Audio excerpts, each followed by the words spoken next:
The Cloud Pavilion by Laura Jo Rowland. Chapter 13.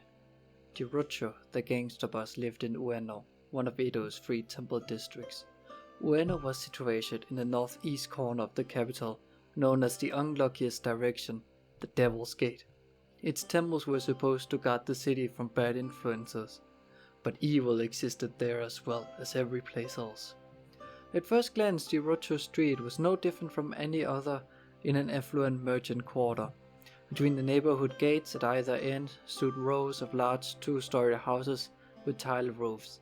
The entrances recessed beneath overhanging eaves. 4 men loitered, smoking pipes. A casual observer would never suspect that one of Edo's notorious gang bosses lived here. But Hirata, riding up the street, spotted the signs. The men were tattooed with blue and black designs that showed at the edges of their collars and sleeves. Once the tattoos had been used by the authorities to brand outlaws. Now they were insignias that represented wealth, bravery, and other desirable traits. They declared which clan a gangster belonged to and were worn as proudly as samurai crests. When Hirata dismounted outside the largest house, the gangsters converged on him. "Looking for something?" one gangster said. His manner was devoid of the respect usually shown by a commoner to a samurai. The tattoo on his chest depicted a dragon, symbol of Chocho's clan.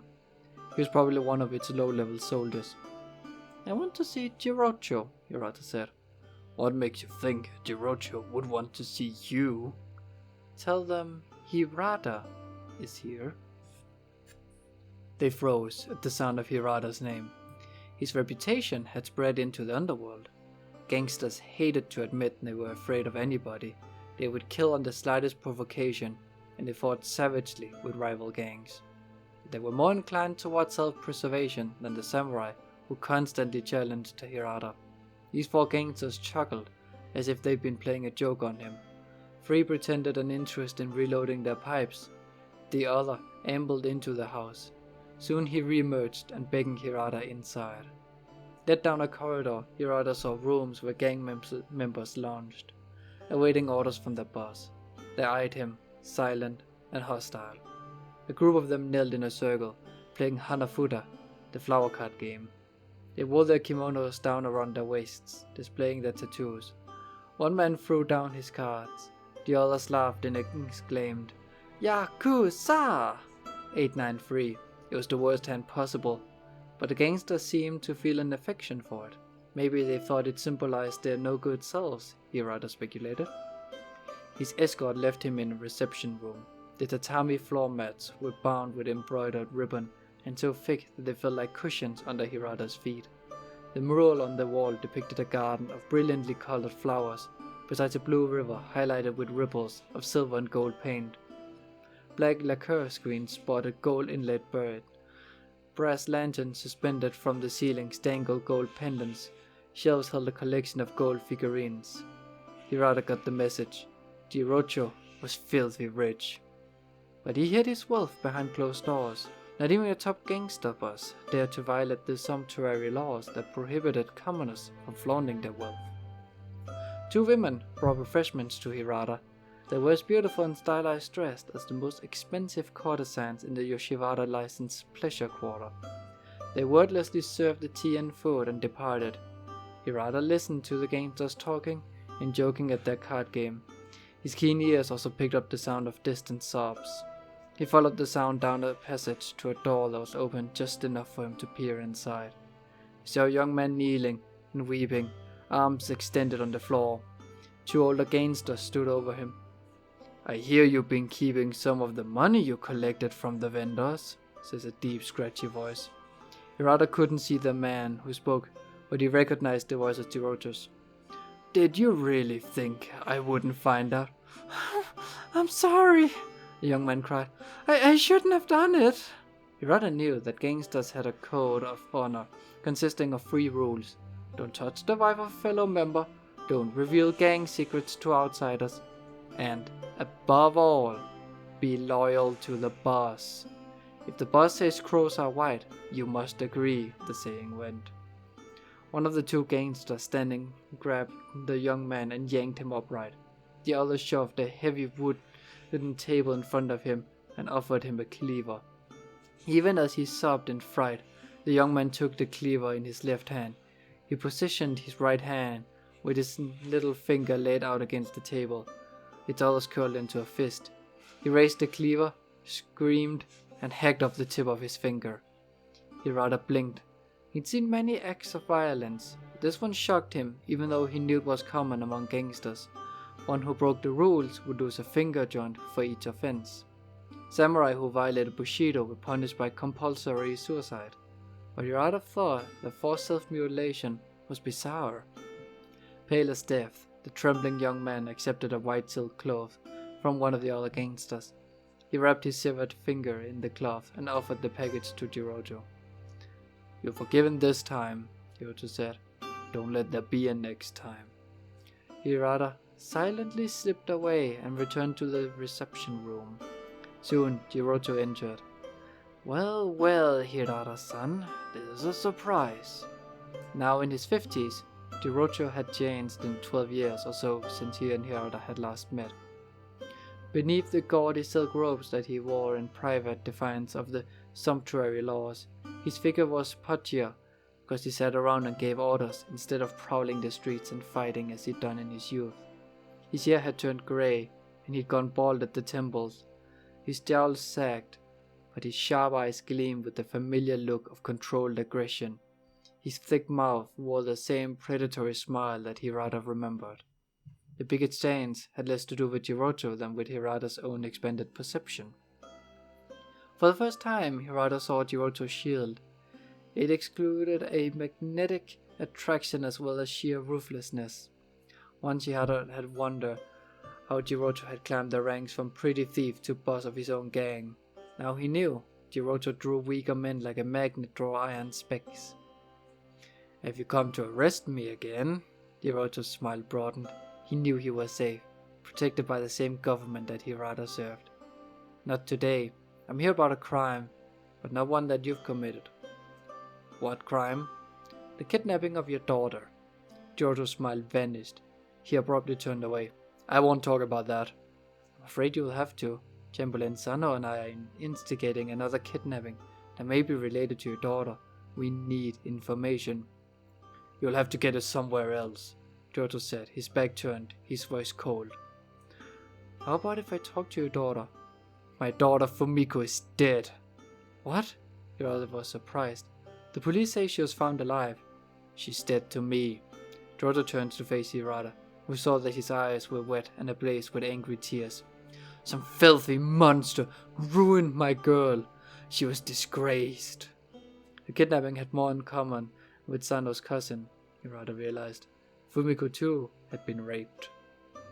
"I had to disown her for the sake of my clan's honor," Jirojo said. "Where is she?" "I don't know. I threw her out of the house." "You threw a 12-year-old girl out to fend for herself?"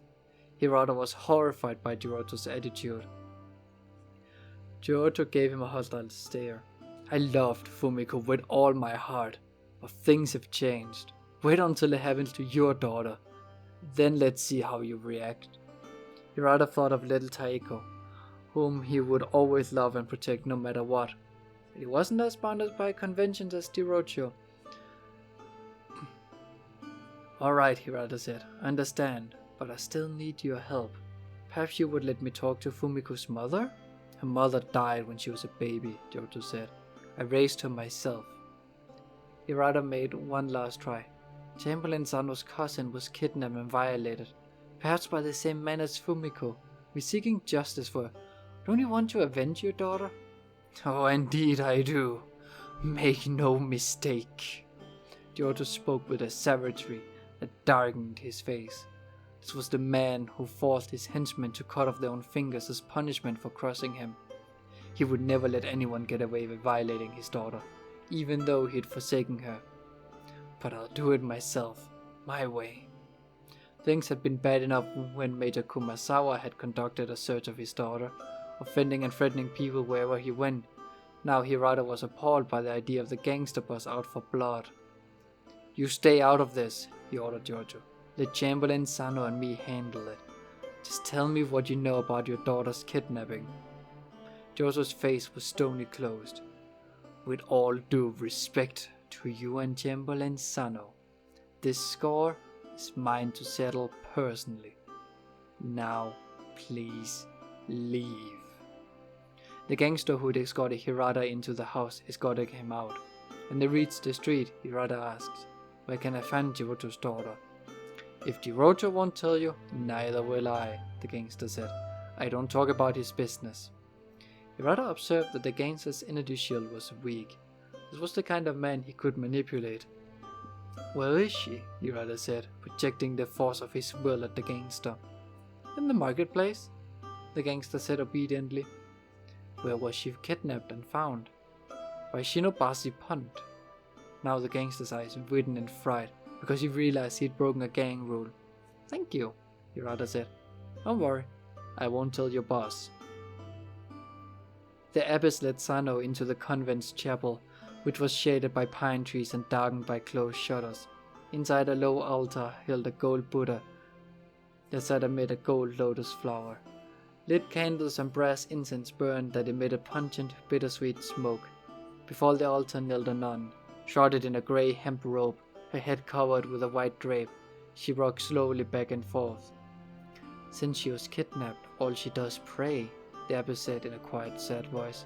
"She won't talk to anyone, as if she's living in a world of her own." Now Sano understood why the other nuns considered her a problem.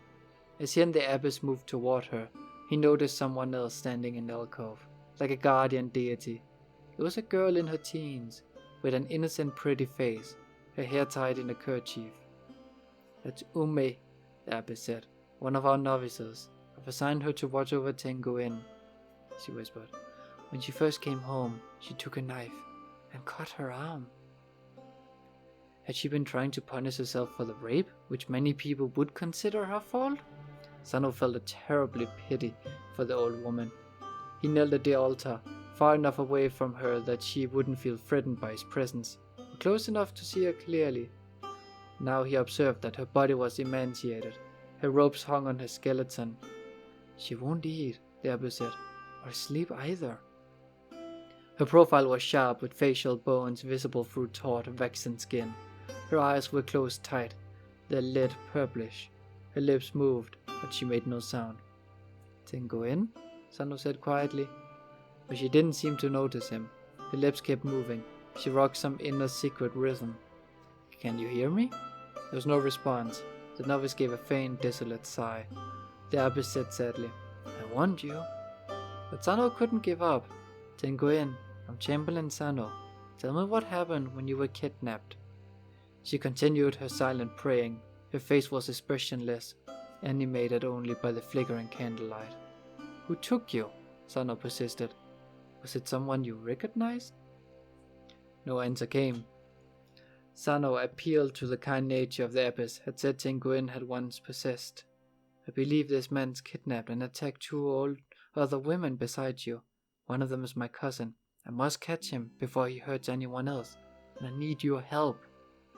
His words didn't penetrate the visible shell which she had retreated. In an attempt to reach her, he spoke louder, urgently. "What did he look like? Where did he take you?" "It's no use," the abbess said, as Tenguin prayed, rocked, and ignored everyone. "Even if she's listening, she won't speak." Sano rose reluctantly. He didn't want to leave empty-handed. "I need to question everyone who was Tenguin in the trip to Chocho Temple." "Ume was?" The abbess beckoned to the novice. The girl crept over to Sano and bowed, her eyes open wide with anxiety. "What happened?" Sano said. "How did Tenguin just suddenly disappear?" "I don't know," she said in a barely audible whisper. She clenched her hands under her sleeves and cast a nervous glance at the abbess. Sano said to the abbess, "I'd like to speak with Ume privately." Disapproval crossed the older woman's face. She couldn't deny his request. She said, "I'll be right outside," and departed. Sano said, "Whatever secret you don't want her to know, it's safe with me." The girl's face crumbled. Tears shone in her eyes. "It's my fault Tenguin was kidnapped." Sano couldn't believe that this innocent-looking girl was in any way responsible for the crime. "How so?" We were supposed to stay with her. I should have watched out for her." Ume sobbed as she gazed down at Tenguin, who seemed oblivious. Instead, I ran ahead with the other novices. She was too slow. She couldn't keep up.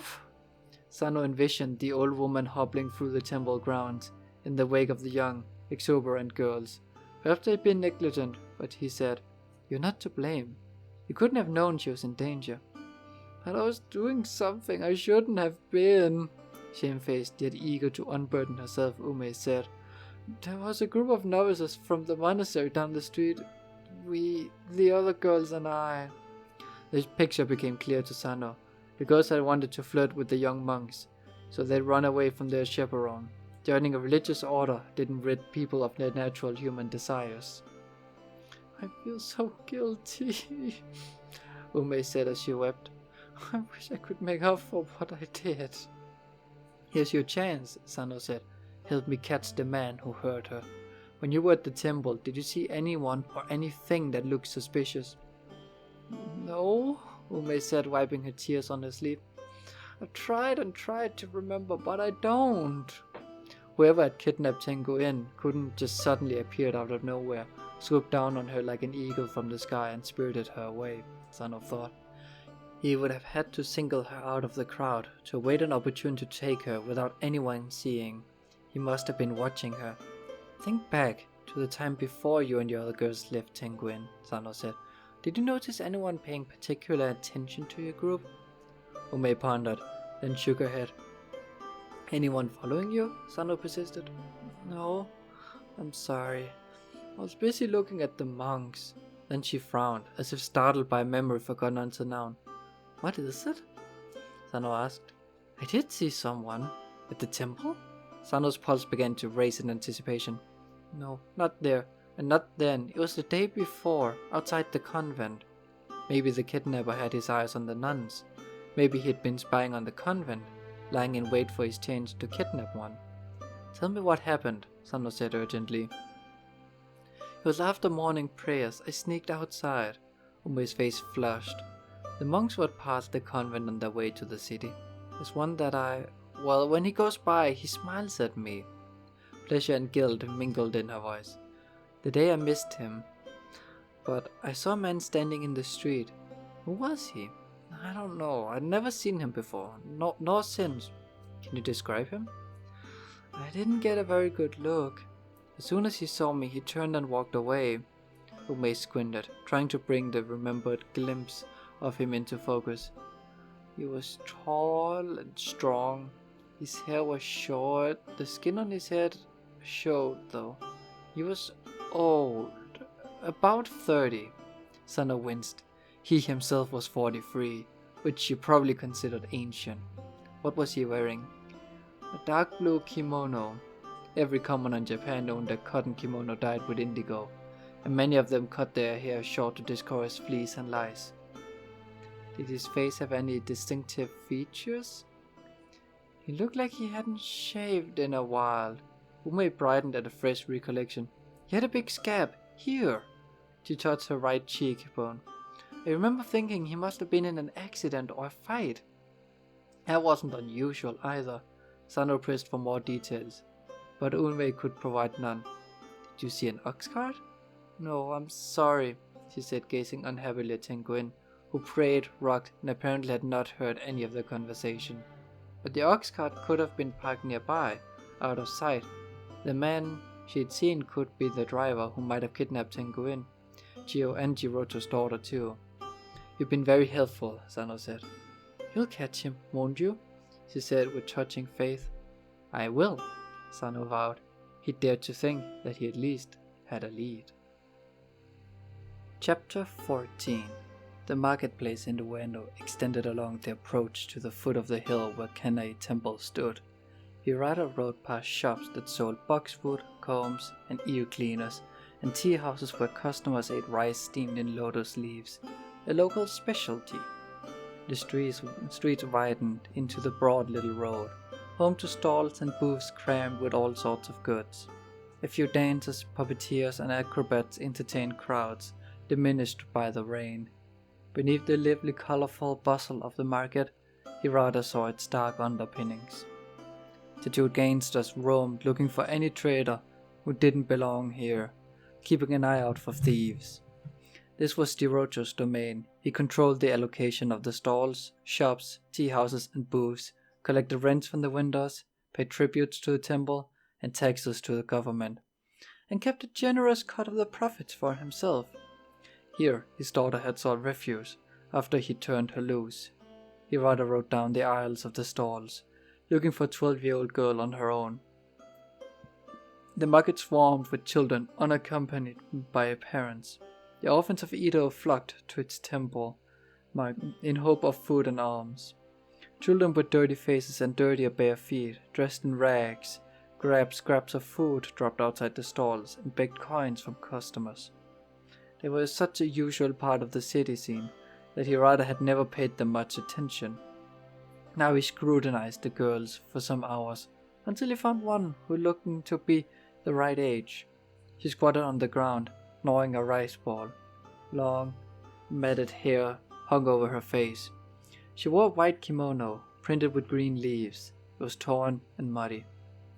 "Fumiko-san?" Hirata called. The girl looked up. She had elfin features, marred by fading bruises around her eyes and scrapes on her cheeks.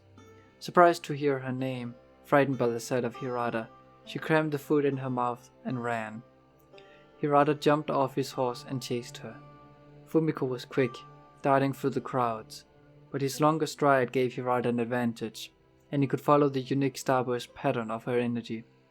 He dragged her to the narrow back streets, where local brothels employed illegal prostitutes. Dressed in their trademark aprons, the women bargained with customers outside their rooms. Hirata cornered Fumiko in the doorway. She stood with her hands inside her sleeves, panting and trembling. Don't be afraid," Hirata said. Her eyes gleamed with feral panic. After 2 months of living on the streets, she looked more like an animal than a human. "I'm not going to hurt you," Hirata introduced himself, then said, "I want to help you." Incredulity wrinkled her dirt-smeared brow. Hirata wasn't surprised that she didn't believe him. Why should she trust any man after one had kidnapped, raped, and apparently beaten her, and her own father had cast her off? His heart went out to the girl. Extending his hand, he said, "Come with me. I'll take you to a place where you'll be safe and—" Fumiko whipped her right hand out of her sleeve. She lashed at his face with a knife, clutched in her fingers. Startled, he leaped backwards just in time to avoid a nasty cut. Fumiko lunged around him and fled. "Hey!" Hirata called. "Wait!" But she was gone. Sano arrived home in late afternoon. The sun was pale, shimmering pearl behind grey clouds in the courtyard. Grooms took charge of his and his men's horses, which were spattered in mud from hooves to flanks. On the veranda of his mansion, servants rid Sano of his wet hat and a cape. His secretary appeared and said, "Major Kumasawa is here to see you." Sano was surprised that his uncle would come without advance notice or invitation. They had not parted on very good terms yesterday. "Show him into the reception room. I must inform you that the Treasury Minister and the Judicial Council are ahead of him in the queue. I'll see Major Kumasawa first." Sano felt a strange attraction to his uncle, the pull of blood to blood, even though they didn't get along. He discovered in himself a yearning for the sense of family that had been diminished when he'd moved out to his parents' home, when his father had died, when his mother had remarried. The Kumasawa were his closest senior kin in town. In the reception room, he found Major Kumasawa marching slowly back and forth like a soldier at a drill. His face was as stern and hard as ever, but his relentlessness told Sano how distraught he still was about his daughter. "I wanted to ask you if your investigation had made any progress," Major Kumasawa said. "My apologies for showing up like this, but I thought I'd see you the trouble of another trip to Asakusa." He sounded much more polite than before, but of course, this was Sano's territory. "You knew where to find me," Sano said. His tone hinted at the fact that his uncle had kept track of him since his birth. He saw a glint of antagonism in Major Kumasawa's eyes, but the man simply nodded and said, "I've been here before, when this place belonged to Yanagisawa." That his uncle had been in his house without his knowledge until this moment gave Sano an eerie feeling, as if he'd just learned that his home was haunted by a ghost whose presence he'd never suspected. He recalled the vision he'd had at Major Kumasawa's house. He still didn't know what it meant. "Please allow me to welcome you back," Sano said evenly. They exchanged wary glances, both bracing for another clash, but Sano was determined to keep things civil. Didn't want to quarrel when that would be overheard by his subordinates. Bad blood with his uncle to contaminate the peace of his home. "How is Chiyo today?" he asked. "I went home to check on her this afternoon. She was asleep. The doctor had given her a potion." Major Kumasawa's expression was grim.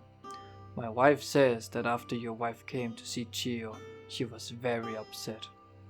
His gaze accused Raigo and Sano of upsetting Chiyo. Sano refused to cease on the pretext of another argument. It stands to reason that she would be upset by talking about the crime, but if I'm to catch the man who kidnapped her, I must know as many details about it as possible. However, I may not need any more help from Chiyo. I discovered some clues today. "Oh?" Major Kumasawa's eyebrows and tone lifted in surprise. "What sort?" Sano couldn't help feeling pleased that he'd exceeded his uncle's expectations.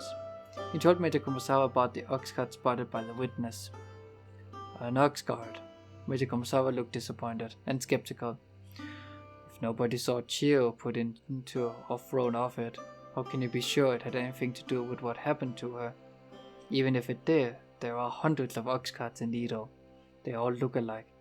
And you said your witness didn't see the driver. Are you going to find the right one?" "I'll find it," Sano said. He'd expected Major Kumasawa to find fault with his results, but that didn't make the carving any less unpleasant. He would almost rather be working for the shogun, who always complained about his lack of progress and threatened him with death, but sometimes appreciated his efforts. Sometimes. At least Sano could tell himself that the shogun was a fool. Criticism from someone more intelligent was harder to stomach. "I've also made another discovery. 2 other women were kidnapped before Chiyo was." Sano told Major Kumasawa about the gangster's boss daughter and the nun. The kidnappings may be related. After he described what he'd learned at the convent, disapproval crossed his uncle's features. "You said you were going after the man who kidnapped my daughter, but you've been investigating this other woman?" Major Kumasawa said. Nettled by the implication that he'd wasted his time, Sano said, "The other crimes is a new source of clues." "I suppose so. It doesn't sound as if you got anything out of the nun. With all due respect, you would do better to concentrate on Chiyo, especially since you can't be sure the crimes are related." "I found other witnesses at the convent, and there are similarities between Chiyo's case and the nuns. Both women are from samurai families. Both were kidnapped at places of worship and found nearby." "What about the gangster's daughter?" Sano's was at disadvantage because he hadn't any information about that. A chief retainer is investigating her case. I expect news from him soon. "So maybe the cases are related," Major Kumasawa said. "Or maybe you're going down the wrong path." Fed up now, Sano spoke more sharply than he'd intended. "Maybe you are not qualified to decide on this investigation." They exchanged stares in hostile silence. Then Major Kumasawa said, "By the way, I met your father a few times." Sano felt his muscles tense, but he said coolly, "I can guess when that was. When you asked your parents for my mother's hand in marriage? At the Miyai, where he was formally introduced to her? Then at their wedding." Those were the instances when social customs had forced the Kumasawa clan to associate with the lowly Ronin who'd married Sano's mother. Major Kumasawa nodded, his eyes narrowed, scrutinizing Sano. "You take after your father." Sano knew that Major Kumasawa wasn't referring to the physical similarities. His uncle was implying that he'd inherited bad character traits, chiefly his determination to follow his own will, and Major Kumasawa was blaming heredity on his father's side for what Major Kumasawa perceived as Sano's mishandling of the investigation. Sano burned with rage. and not only because Major Kumasawa would disparage his bloodline. It's obvious you didn't get to know my father very well, Sano said coldly. His father had been an old-style samurai with conventional notions about duty and bowing to authority and a distaste for individual initiative. Everything Sano was not. Making snap judgments about people based on limited acquaintance isn't very smart. Perhaps you take after your father. Now it was Major Kumasawa's turn to bristle. Perhaps I was wrong about you, Honorable Chamberlain. Perhaps you're more like your mother. He must think that was the ultimate blow to be compared to a disgraced woman. But Sano had reason to be proud of his mother, of the blood that ran in his veins. If you say so, then I must thank you for the compliment. My mother did a great service for Japan. She had been accused for murder, and in a startling instance of irony, emerged a heroine. The shogun holds her in the highest esteem. He's pronounced himself in her debt forever. The shogun had not only attended her recent wedding, he'd insisted on providing her dowry. He'd given her and her second husband enough gold to support them for the rest of their lives. My mother has managed to distinguish herself, Sano said. Probably more than anyone else in her family has.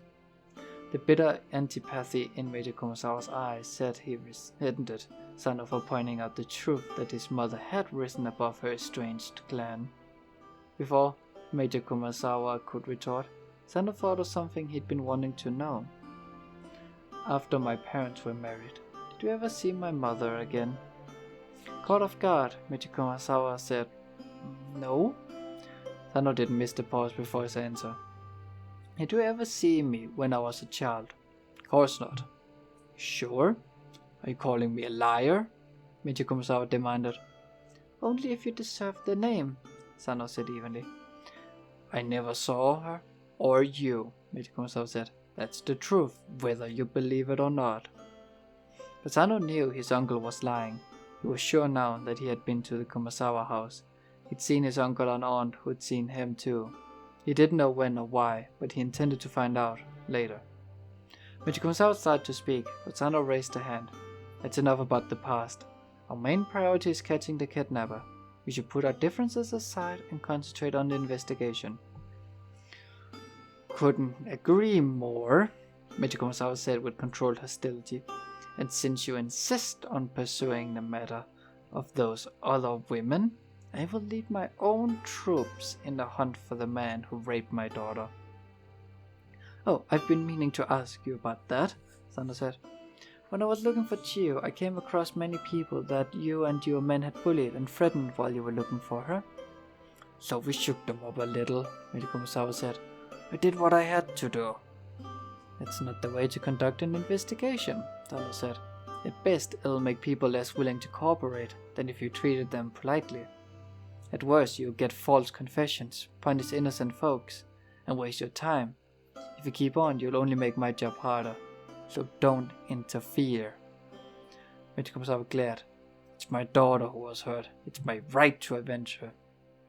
I certainly understand your position. If Akiko were hurt, Sano wouldn't let anyone stand between him and her attacker. But I'm not going to change mine. Stay out of the investigation. That's an order.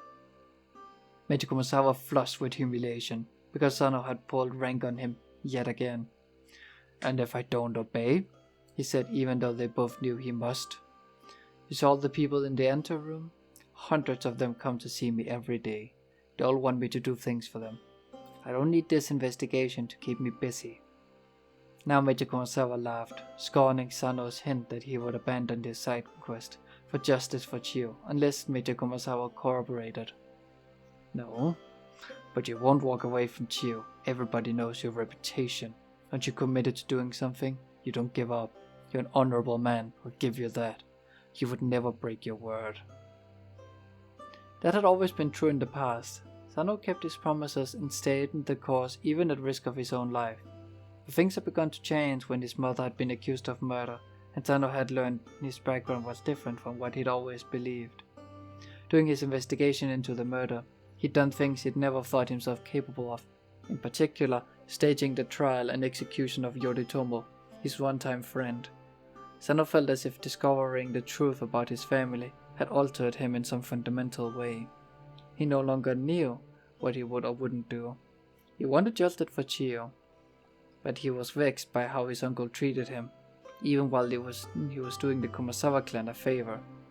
Come to think of it, Sano was fed up after years of other people, the shogun among them, demanding service from him while throwing obstacles at him.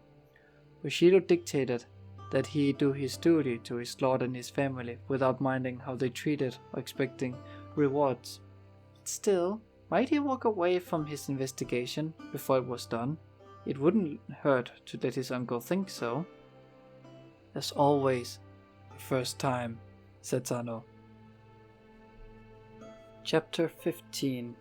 Shinobasu Pond was a popular attraction in the Ueno Temple district. Lotus plants bloomed on its wide expanse.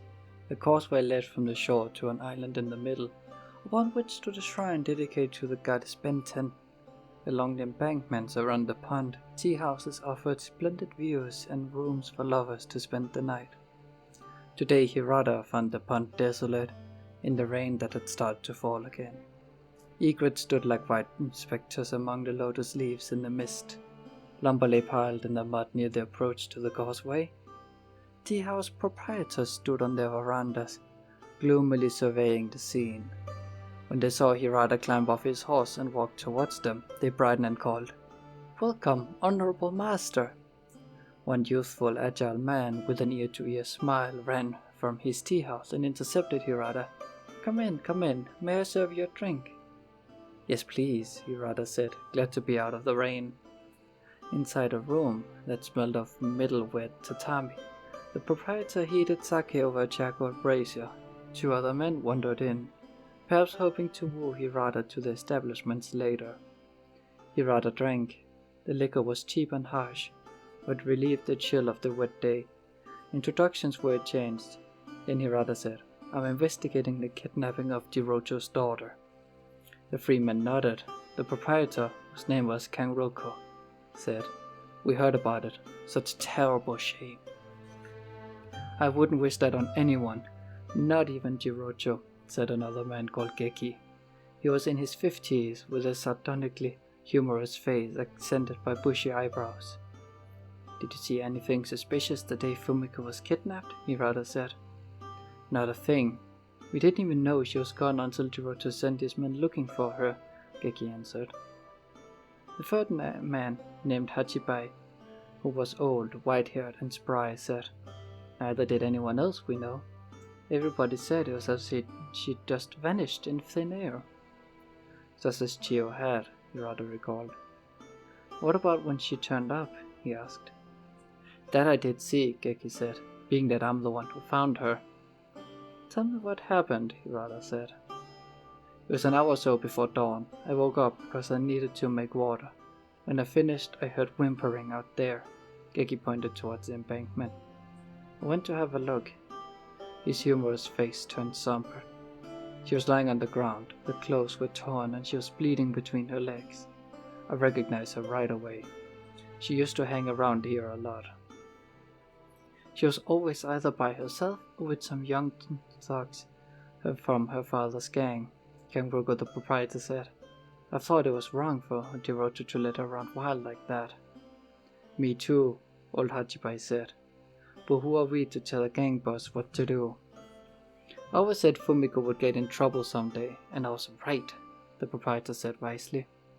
"People are saying that she wasn't kidnapped, that she went with a man, and then he got tired of her and dumped her," Geki said. "If it's true, then Jirocho was right to throw her out. I'd done the same." People are eager to blame the victim for the crime, Hirata thought. He asked, "When you found her, did you see anyone else around?" "Not until I called for help and people woke up and came outside. Then I sent a servant to tell Jirocho. He came and took her home. And then upon learning she was damaged good, he'd punished her." "Did you hear anything?" Hirata asked. Geki shook his head, then stopped as a look of sudden, surprised recollection came over his face. "Wait, I did." Hirata felt a stir of excitement. "What?" wagon wheels clattering, Keiki said. An oxcart. Maybe it was the same one that had sighted in the alley where Sano's cousin had dumped. But he didn't see it or the driver? Not then. Or maybe the day before. It could have been the fellow who brought the lumber outside. Who was that? I don't know his name. Can you describe him? Hirata said hopefully. He was about 25, Keiki said. He had 2 missing teeth. He pointed 2 teeth to the right of his own big, yellowish front ones. Yeah, that's right, the proprietor said. I saw him too. If he's the man who hurt Fumiko, I hope you catch him, the bastard. After Major Kumasawa left, Sano felt simultaneously fatigued and riled up, as if he'd been in a fight that had no winner. And so he had. He rolled his shoulders, easing his tense muscles. He'd been put off his usual business of governing Japan, and he still had a long day of work ahead of him. He visited the rest of his callers. By the time everyone was gone, it was late in the evening. Seated at his desk, Sano reviewed the most urgent reports and correspondence until his secretary came to the door and said, Toda Ikkyu is here. Bring him in. Toda entered, knelt, and bowed. He resembled a shadow in his grey clothes in the dim light, his nondescript face bland. What have you to report, Toda-san? Sano asked. I spent the day following our friend, Yanigasawa. How did you manage that? Sano's own men had been unable to follow Yanigasawa very long before he shook them off his trail. It's easy when you know the art of stealth, Toda said. Most samurai looked upon stealth as a dark art, unworthy of the way of the warrior. That never bothered Toda or Yanigasawa. If he goes inside a building, don't wait for him at the front door. He'll come out back. Don't expect him to look the same as he did when he went in. He'll put on a disguise. And you should change your own appearance occasionally, or he'll spot you. You don't need a fancy disguise. A different hat will do. Thank you for the tips, Sano said. I'll pass them on to my men. Where did Yanigasawa go? To a tea house in Hachobori district, for what appeared to be a secret meeting. Intrigued, Sano said. With whom? 2 old ladies. Sano had expected to hear that Yanigasawa had met with some daimyo, presumably to enlist their support in another bid for power. Who were they? I don't know, Toda said. They were already secluded inside the tea house when Yanigasawa and I arrived, and didn't get a good look at them when they left. He called them Lady Satsu and Lady Chocho. Both names are false names. He said as much. I did overhear some of their conversation. Just how did you manage that? Amusement crinkled in Toda's eyes. You don't want to know. What did they talk about? The possibility of a marriage between someone connected with the ladies and someone connected with Yanigasawa. That doesn't sound like anything out of the ordinary, Sano said, feeling let down. Yanigasawa does have 4 sons, including Yoritomo, all singles and all of marriageable age. And a daughter, don't forget Kikuko. Sano would never forget Yanigasawa's beautiful but feeble-minded daughter. Kikuko, she had once almost drowned his son, and her mother, Yanigasawa's deranged wife, had once tried to kill Reiko. When Yanigasawa had been exiled to Hachiro Island, his wife and daughter had gone with him. When he'd escaped, they'd stayed behind, and they recently returned, and he'd installed them in a mansion in Kamakura. Sano had spies watching them, in case they should come back to Edo and threaten his family again. It stands to reason that Yanigasawa would want to marry off his children, Sano said. Toda nodded. He needs to make politically advantaged matches for them. But why the secrecy? Sano said. Your guess is as good as mine, Toda shrugged. Sano thought about how oddly Yanigasawa had been acting. Maybe he had decided that he couldn't seize power by military might. He would achieve it through marriage. But with what family? A quick mental review of prominent clans and their eligible sons and daughters didn't provide the answer. There were so many, and no apparent explanation for why marriage negotiations with them should need to be kept under wraps. Continue your surveillance on Yanigasawa, Sano said. Find out who those women are and who is the prospective bride or groom. Will do, Toda bowed and rose. As he left the room, Sano wondered if there was anything Toda had heard or seen, but neglected to mention. As he mounted his horse outside the tea house at Shinobasu Pond, the witnesses waved to Hirata from the veranda. He waved back and had started to write They were in search of another witness who had seen the oxcart, when a sudden strange sensation came over him. It was an energy aura, so powerful that the damp, drizzly air throbbed and scintillated. Not he, not his teacher, or the other venerable mystic martial artist he knew, had an aura as strong. Filled with awe, he yanked on the reins, brought his horse to a stop. He looked around for the source of the energy. The embankment was deserted and dark.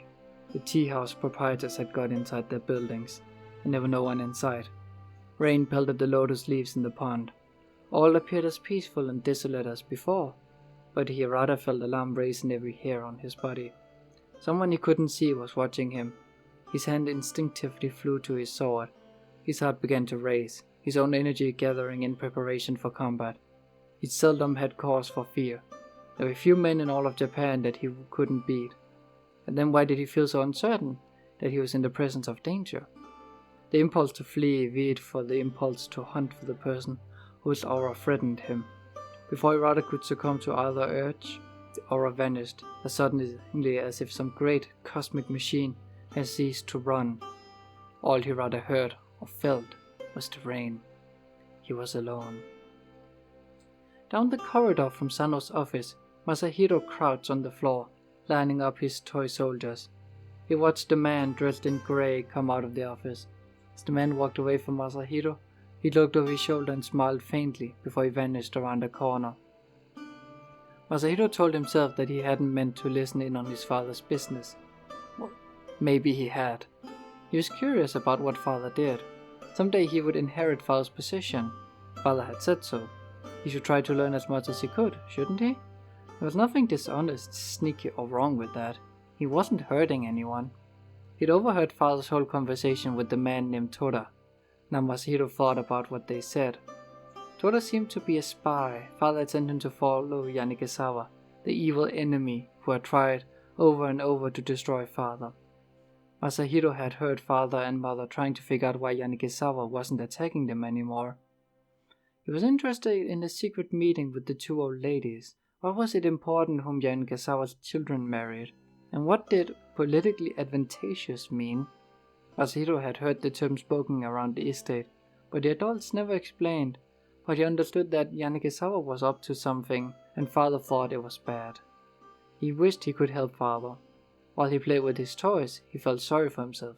If only he could grow up quicker. A sudden idea lit up in his mind, like the fireworks that were shot into the sky over the river in the summertime.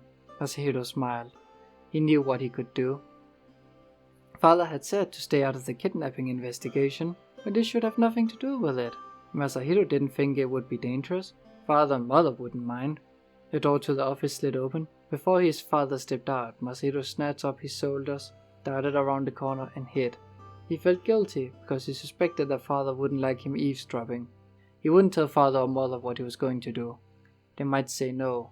It would be a surprise for them. He was sure they would be pleased.